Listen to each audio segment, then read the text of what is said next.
March 15, 1944. Japanese Naval Intelligence Sequart, ATA Communications Unit, Japan. Commander Atsuzo Kurihara gazed at the intercepted transmission, his third cup of harsh tea cooling on his desk. For the past 18 hours, he and his team of Japan's foremost crypt experts had been struggling to decode what looked like U.S. Marine Corps' tactical traffic from the Marshall Islands campaign. The sounds emerging through their receivers resisted every analytical technique in their repertoire. Besetted a decode, these weren't meaningless noises. The pattern indicated organized military signaling timing that preceded American strikes, duration consistent with operational directives, frequency usage aligned with Marine Corps procedures. Yet the language itself remained unfathomable. Unlike anything in their vast catalog of allied communication systems, Kurihara oversaw one of the globe's most advanced signals intelligence establishments, the ATA installation, situated 20 miles outside Tokyo, employed 500 personnel operating 118 radio sets and 20 direction-finding units. His crypt analysts had previously cracked American diplomatic channels, British naval traffic, and numerous Army codes. They had penetrated the State Department's Purple Code before Pearl Harbor, delivering Japan vital intelligence throughout the early phase of the war. Yet these marine transmissions represented utter cryptographic defeat. 3 years into the conflict, after solving dozens of allied systems, Japan's sharpest minds could not extract even elementary structure from these baffling messages. What Kurihara didn't know, what no Japanese intelligence officer would discover until after the war, was that he was listening to the only code in modern military history that was never broken. The story begins not in the Pacific, but in the American Southwest, where for centuries the Navajo people had safeguarded a language unlike any other on Earth. Din Bazad. The Navajo language is part of the Athabascan family, with roughly 170,000 speakers in 1940, almost all living on the 27,000 square mile reservation spanning Arizona, New Mexico, Utah, and Colorado. The linguistic traits that would bewilder Japanese codebreakers had developed over thousands of years. Navajo is fundamentally verb-driven, with actions described through intricate prefix chains that can number in the millions. The language uses 4 distinct tones: high, low, rising, and falling, each of which drastically shifts meaning. A minor mispronunciation doesn't just alter a term, it can make an entire sentence unintelligible.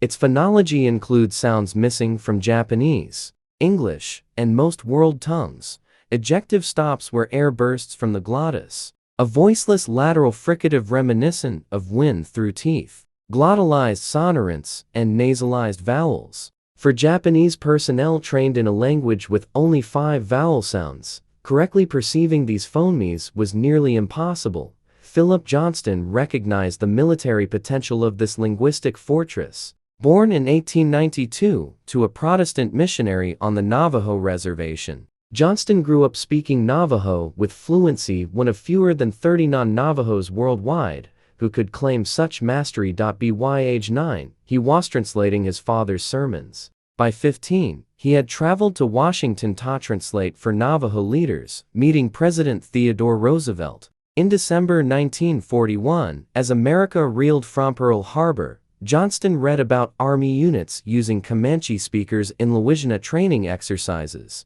Thekiktaw had served in World War I. Butthow's efforts were improvised and limited. Johnston envisioned Samethingra Valturi, a formal military code based on Navajo that would be both unbreakable and practical for modern warfare. On February 28, 1942, Johnston presented his proposal to Major General Clayton Vogel at Camp Elliott near San Diego. The demonstration was remarkable.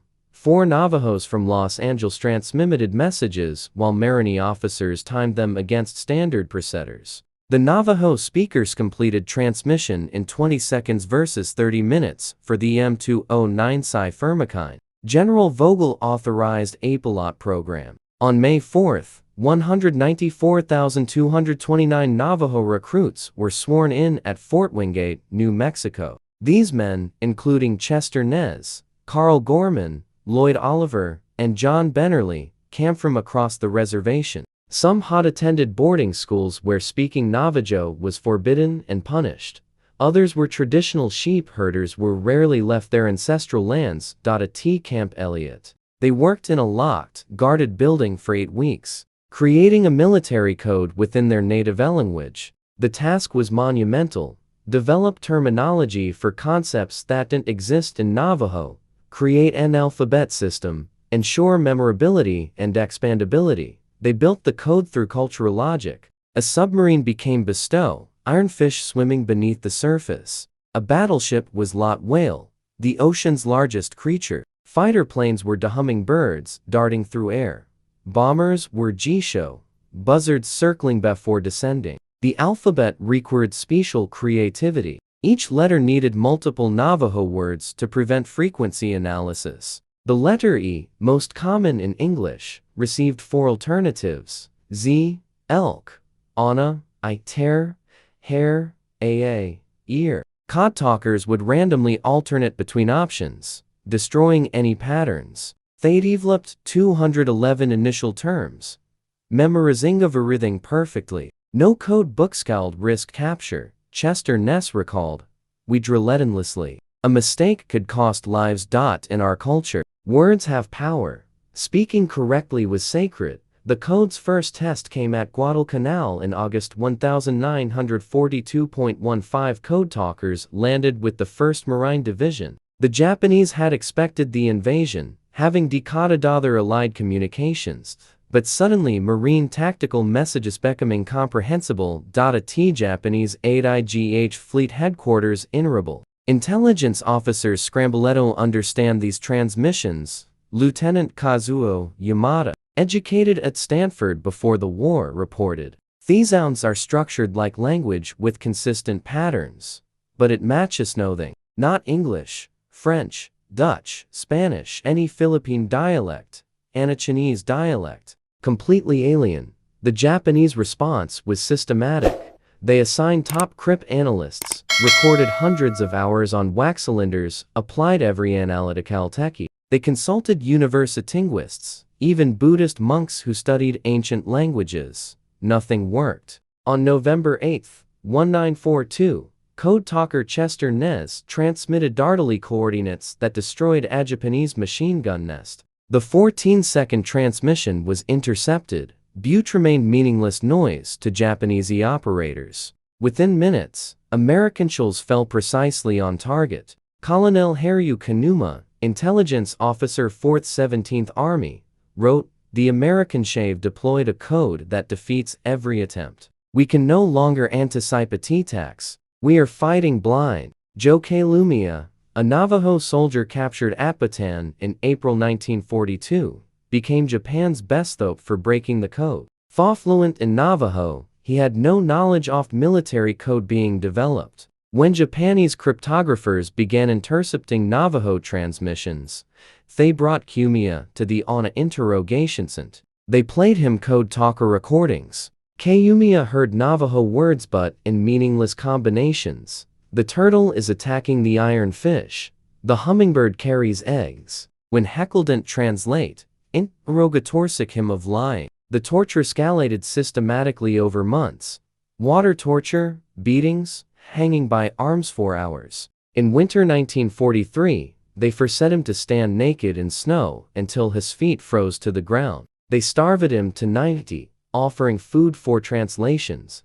Through everything, Kamiya could only repeat the truth. He understood the words, but not their military meaning. A Japanese intelligence report from May 1943 documented their frustration. The prisoner appears native to the mystery language, but cannot comprehend messages, assessment either. Extraordinarization or enemy uses specialized code within native language requiring specific training. The second assessment was correct. Even fluent Navajo speakers could understand without training. Kamiya survived 3.5 years of captivity. His inability to help convince Singapore's intelligence they said something unprecedented. By late 1943, they largely abandoned attempts to decode Navajo transmissions. Success at Guadalcanal led to immediate expansion. Major General Alexander Vandifterift wrote, "The Navajo communicators have proven invaluable. Their transmissions are faster than anion coding device and absolutely secure." A formal code talker school at Camp Pendleton began processing classes every 8 weeks. By war's end, between 375 and 420 Navajo Marines had served as code talkers across all 6 Marine divisions. Training was unlike anything in Marine Corps history. Recruits practiced in soundproof booths while instructors synthetic battlefield noises. They transmitted wearing gas masks while running through exhaustion. Thomas Baywo, enlisted at 15, described, "They pushed us beyond possible. Lives depended on our accuracy." The code evolved continuously. New technologies required new vocabulary. The atomic bomb became Ayasha Metale. Kamikaze were neti, deathwind. Each edition was logical to Navajo speakers but incomprehensible to outsiders. By mid-1943, Japanese intelligence did substantial resources to breaking the code. The Imperial Navy's 4th Section assigned 30 cryptanalysts exclusively to Thesa transmissions. Captain Yoshiro Tanaka tried innovative approaches. Musical analysis for tonal patterns. Comparison to Native American reckonings. Consultation with scholars who studied in America. They developed seal recording equipment to slow transmissions without distorting pitch.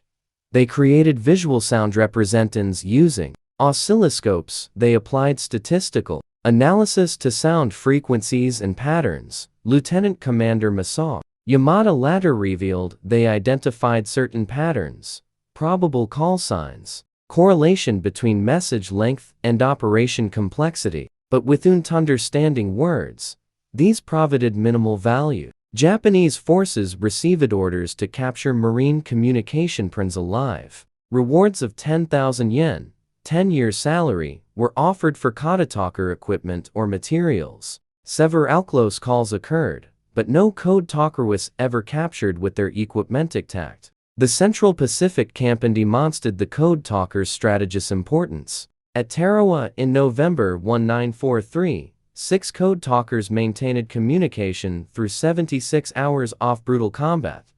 Lloyd Oliver transmitted continuously for 48 hours, coordinating naval gunfire despite constant shelling. During the Marianas Campaign, 24 code talkers operated around the clock at Saipan. Lieutenant Commander Takashi Hirakawa decoded conventional communications to anticipate the invasion, but once Marines landed, tactical intelligence disparate. Colonel Takashi Saito noted, commanders felt abandoned with it, the intelligence they depended upon. At Peleliu, code talker Jimmy King transmitted for 6 hours during a counterattack after his partner was killed. He coordinated artillery from 3 battalions, sending 40 messages without error under direct fire. The battle for Iwo Jima represented the code talker's greatest contribution. Major Howard Connor coordinated the entire initial assault through Navajo Code. 6 code talkers working in teams maintained continuous communication through the invasion's critical first 48 hours.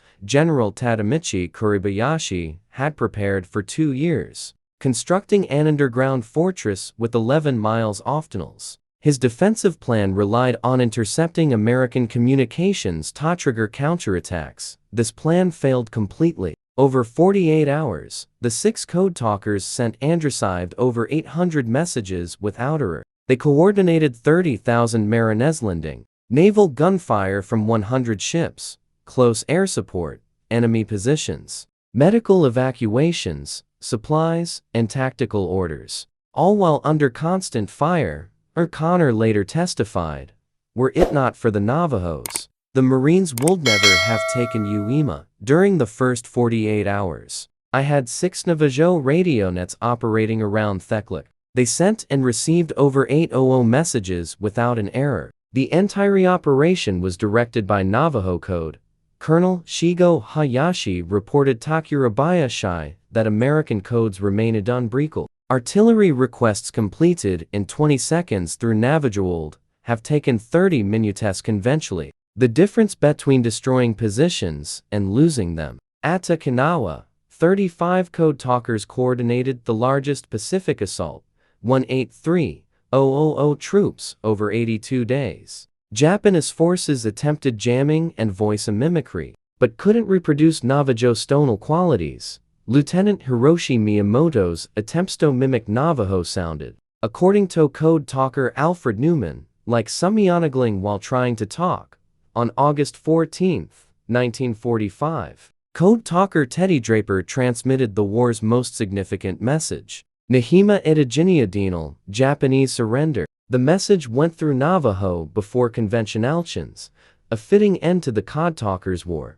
After the war, American interrogators teased of the extent of Japanese forts and complete failure. Lieutenant General Saizo Arisu, Japan's chief of intelligence, admitted, "We never broke Heath Marine Code. We broke Army codes, Air Force codes, diplomatic traffic. But Marine Tactical Code was completely secure." Captain Yasuji Kawamoto was specific. "We recorded thousands of transmissions. Our best linguists studied them for 3 years. Nothing worked. It was our greatest scriptionalistic failure." In 1944, analysts had noted tonal patterns suggesting indigenous American languages. The requested German assistance, but Wart metaphysicalis and German ignorance prevented breakthrough. Colonel Masawayamada admitted, "Inability to read marine communications cost thousands of lives." Every marine operation after 1942 was mystery until it began.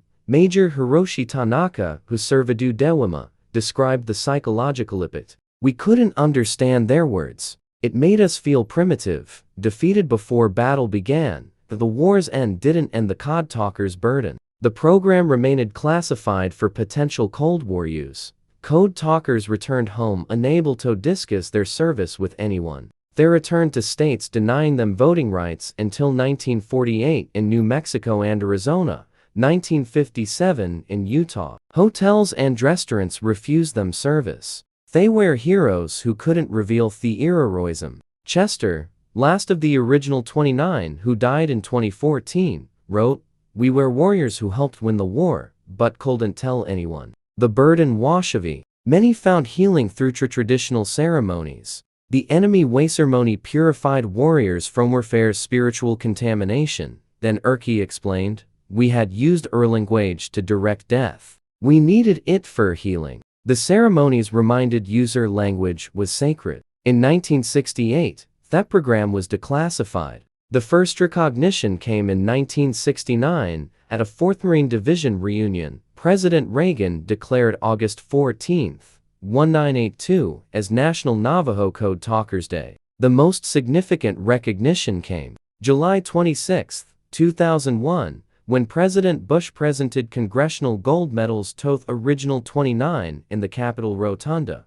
Only 5 originals survived to attend. Bush declared, "Today, we honor 29 Native Americans who gave their country a service only they could give." Chester responded, "We were ordinary men given an extraordinary task. We used Ursicard language to help win the war. While Navajos are most famous, 14 other tribes provided code talkers. Cha pioneered the concept in World War I. In World War II, 17 Comanche code talkers served in Europe, landing at D-Day.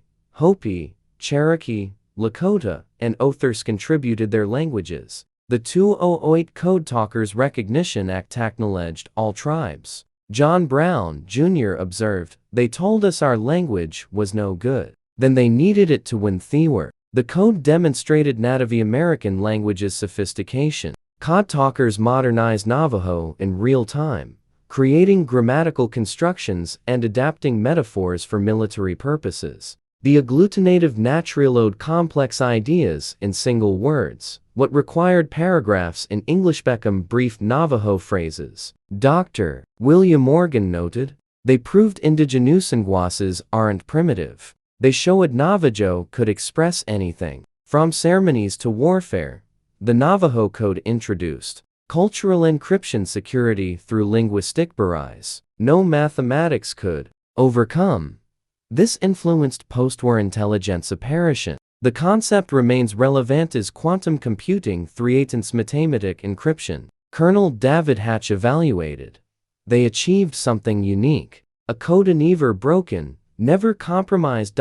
It proved human linguistic capability called exceed mechanical encryption. In the 1980s, Japanese scholarship examined their failure. Professor Teo Yoshikawa revealed 30 cryptanalysts worked exclusively on Thesa transmissions for 2 years, consulting multiple universities. Captain Minoru Yamada revealed, "We knew it was Native American by late 1943, but called to identify which language." Lieutenant Commander Shigeru Fukumoto admitted, "Using a native language was so simple, so elegant. We never considered it." In 1990 seconds, photographer Kenji Kawana documented Code Talker survivors. His exhibitions in Tokyo and Hiroshima introduced Japanese audiences to thestory. Code Talker Albert Smith told Japanese audiences, "We were both warriors. My language helped defeat you, but now helps us understand each other."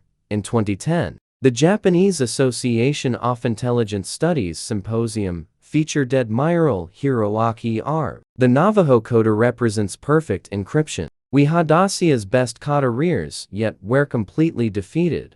Chester Nez, last of the original 29, died June 4, 2014. Today, only 2 Code Talkers survive from the approximately 400 who served: Thomas H. Bay and Peter MacDonald. Not from the original 29, but crucial to the code's operational success. Peter MacDonald continued speaking at age 96. "We showed America's strength comes from diversity. Our different languages and cultures make us stronger." The Navajo language, once suppressed, is now recognized as strategically important. Federal funding references the Code Talker story. Young Native Americans study ancestral languages with new pride. Dr. Jennifer Dennett-Dale observed, "Code Talkers transformed how Native Americans see themselves and how America sees Native Americans. They demonstrated that our languages aren't relics, but living tools." The Navajo Code Talkers accomplished one of military history's most extraordinary achievements, creating a code that withstood Japanese intelligence throughout World War II. Between 375 and 420 Navajo Marines served, sending tens of thousands of messages flawlessly under combat conditions. The deeper meaning lies in what they symbolized. Native Americans used a language the U.S. government had once tried to suppress to defend that very nation. Young men from marginalized communities delivered capabilities even powerful allies couldn't replicate. Japanese failure was not merely a tactical loss, but a profound blind spot. They prepared for American machines and encryption, not American plurality, languages and cultures they could not penetrate. The empire, claiming racial superiority, was defeated, in part by that very diversity. Lieutenant General Arizu's admission that Japan never cracked the Marines Code acknowledged the challenge of confronting an opponent whose strength sprang from sources they could not comprehend. The Code Talkers embodied an America Japan's ideology could not fit into. They showed that America's greatest asset wasn't industrial output, but human variety. Linguistic richness became strategic power. The Navajo tongue boarding schools once tried to erase became essential to victory in the Pacific. Today, as the last Code Talkers fade into history, their legacy remains. The once forbidden language is now taught proudly. Native American veterans are honored for serving at the highest per capita rates. The idea that diversity reinforces security is now accepted doctrine. The voices speaking Navajo across Pacific battlefields carried a profound message. America's strength arises from many voices, peoples and languages united in purpose yet strengthened by differences. The unbroken code proves that differences are not weaknesses, but assets to protect, celebrate, and employ in the service of freedom. Japanese intelligence officers who failed to decipher it understood its magnitude best. Their defeat acknowledged a truth beyond warfare. Some codes are unbreakable, not because of mathematical difficulty, but because of the limitless complexity of human culture. The Code Talkers transmitted messages Japan never decoded, but their greatest message was universal. Diversity produces strength. Culture generates power. Indigenous knowledge serves modern needs. Young Navajo men using a sacred language as both weapon and instrument of peace proved forever that America's most powerful encryption is diversity itself, unbreakable because it arises from humanity's boundless experience and wisdom. The unbroken code remains intact, living in every native child who speaks an ancestral language with pride, in every recognition that minority contributions fortify national identity, in every understanding that differences make us stronger together. The Code Talkers showed that our differences are strengths, to honor enduring proof that many voices, many peoples, and many languages, united, yet distinct, create the unbreakable code of freedom itself.